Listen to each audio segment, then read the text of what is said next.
ស្អប់ខ្លួនឯងដែលខ្ញុំគឺជាបន្ទុកសម្រាប់ម៉ាក់ខ្ញុំស្អប់ខ្លួនឯងដែលខ្ញុំឈឺច្រើនខុសគេខុសឯងខ្ញុំស្អប់ខ្លួនឯងដែលខ្ញុំមានរូបរាងស្អាតដូចគេខ្ញុំស្អប់ខ្លួនឯងដែលខ្ញុំបានជោគជ័យនៅក្នុងការរៀនដូចគេខ្ញុំឈ្មោះខិនច័ន្ទអែនខ្ញុំមកពីខាងខេត្តព្រះវិហារបច្ចុប្បន្នខ្ញុំគឺជានិស្សិតឆ្នាំទី1នៅវិទ្យាស្ថានភាសាបរទេសឬហៅកាត់ថា IFL សម្រាប់ខ្ញុំដំណើរនៃការជា represent ហ្នឹងគឺដំបូងឡើយគឺខ្ញុំអត់ដេកសោះបងវាថារយៈពេលក្នុងមួយអាទិត្យចឹងគឺខ្ញុំដេកបានតែ3ថ្ងៃគឺ2យប់អីទៅខ្ញុំអត់ដេកទេហើយអញ្ចឹងអាការកើតហ្នឹងគឺវាកើតក្នុងរយៈពេលមួយខែវាកើតឡើងមាន2ទៅ3ដងអញ្ចឹងវាកើតជាប់គ្នារយៈពេល6ខែរហូតដល់ខ្ញុំប្រាប់ម៉ាក់ខ្ញុំទៅម៉ាក់ខ្ញុំនាំទៅជួបពេទ្យចំនួន3ដល់ដំណាក់កាលដល់ចុងក្រោយហ្នឹងពេលទី3ហ្នឹងបានគាត់ប្រាប់ខ្ញុំថាខ្ញុំមានបញ្ហា depression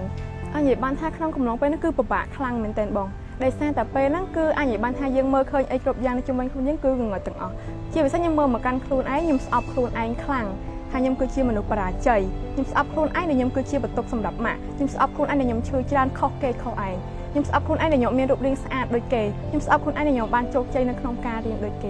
េគ្រប់យ៉ាងគឺវាអត់មានន័យអីសោះសម្រាប់ខ្ញុំហ្មងជីវិតមួយហ្នឹងនៅលើផែនដីហ្នឹងថាត្រូវនៅរស់នៅដើម្បីអីខ្ញុំគិតចង់សម្រាប់ខ្លួនប៉ុន្តែវាអត់ជោគជ័យខ្ញុំគិតសម្រាប់ខ្លួនចំនួន5ដងហើយម៉ាក់ខ្ញុំគាត់ដឹងទាំងអស់ហើយនៅពេលដែលធាក់ក្នុងស្ថានភាពហ្នឹងគាត់អត់មានបន្ទោសយើងណាគាត់ថាអត់អីកូនកុំតន់តាណានៅជាមួយម៉ាក់សិនព្រោះបើសិនជាអត់កូនម៉ាក់ក៏ពិបាកនៅក្នុងការរស់នៅដែរ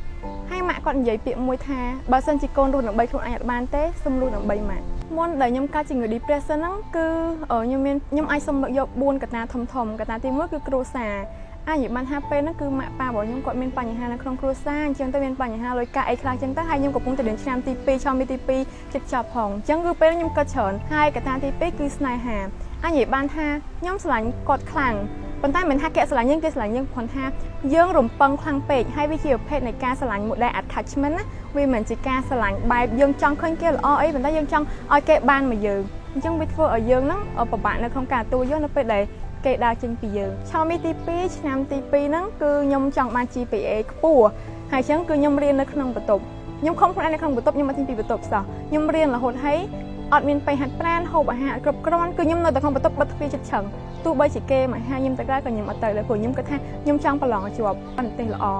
ប៉ុន្តែដល់ពេលយើងធ្លាក់ខ្លួនឈឺគឺយើងធ្វើអត់បានទេកត្តាទី4គឺការងារវាជាការងារមួយដែលខ្ញុំស្រឡាញ់គឺការបរៀនភាសាអង់គ្លេសរយៈពេល3ខែគឺគេបើកប្រាក់ខែខ្ញុំសោះសូម្បីតែ100អញ្ចឹងគឺខ្ញុំគាត់ថាអូបរាជ័យទៀតហើ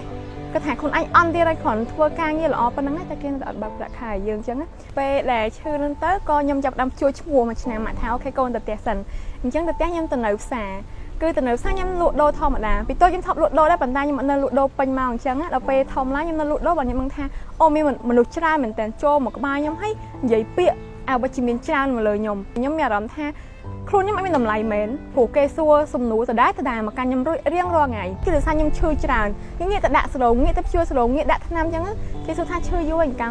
ម៉ាក់ថោខ្ញុំអាចនិយាយបានថាម៉ាក់ថោឬម៉ាក់ទី2របស់ខ្ញុំគាត់ចូលមកតាមពិតខ្ញុំស្គាល់គាត់យូរហើយគាត់ចង់ឲ្យខ្ញុំទៅដេកជាមួយគាត់យូរប៉ុន្តែខ្ញុំអត់ដែរទៅប៉ុន្តែពេលហ្នឹងគឺខ្ញុំសម្រេចចិត្តថាខ្ញុំទៅហើយម៉ាក់ខ្ញុំថាអូខេទៅនៅជាមួយគាត់ដោយសារគាត់ជាអ្នកថតអ្នកអាដែរអញ្ចឹងគាត់នាំខ្ញុំទៅវត្តនៅផ្ទះធ្វើការងារអញ្ចឹងទៅគាត់ថាមានពេលកូនអាចសម្រាប់បានឬកូនចង់ធ្វើអីលើកូនស្រឡាញ់អញ្ចឹងអីដែលខ្ញុំស្រឡាញ់គឺការអានសភៅនិងការសរសេរតិចតួចសរសេរពីអារម្មណ៍របស់ខ្លួនឯងវាធ្វើឲ្យខ្ញុំធូរខ្លាំងមែនតើម៉ាក់ថោក៏តែនិយាយថាកូនជីវិតហ្នឹងគឺសាមញ្ញណាស់ហើយវាអត់មានអីធំដុំពេកទេវាមិនយើងមិនចាំបាច់ថាយើងថាជាមហាស្ថិរដូចជាអ្នកមានខ្លាំងពេកតែយើងអាចមានក្តីសុខត្រឹមតែមានកន្លែងដេកមានអាហារ3ពេលមានពេលសម្រាប់ធ្វើអំពើល្អមានលុយគ្រប់គ្រាន់សម្រាប់ការចាយនិងសុខភាពល្អអាហ្នឹងគឺជាក្តីសុខពិតប្រាកដខ្ញុំចង់ខ្លាចជាគ្រូបរិញ្ញាបត្រភាសាអង់គ្លេសហើយចង់ទៅបរិញ្ញាបត្រនៅខេត្តរបស់ខ្ញុំវិញព្រោះដូចជាតំបន់មួយចំនួនដូចជាតំបន់ដែលដាច់ស្រយាលត្រូវការភាសាអង់គ្លេសខ្ញុំគិតថាបើសិនជាអ្នកខេត្តអាចត្រូវកា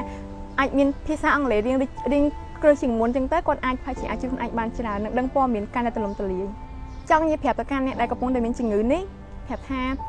ាអ្នកមិនមែនជាមនុស្សតែម្នាក់ដែលមានជំងឺហ្នឹងទេមនុស្សជាច្រើនដែលមានជំងឺនេះវាគឺជា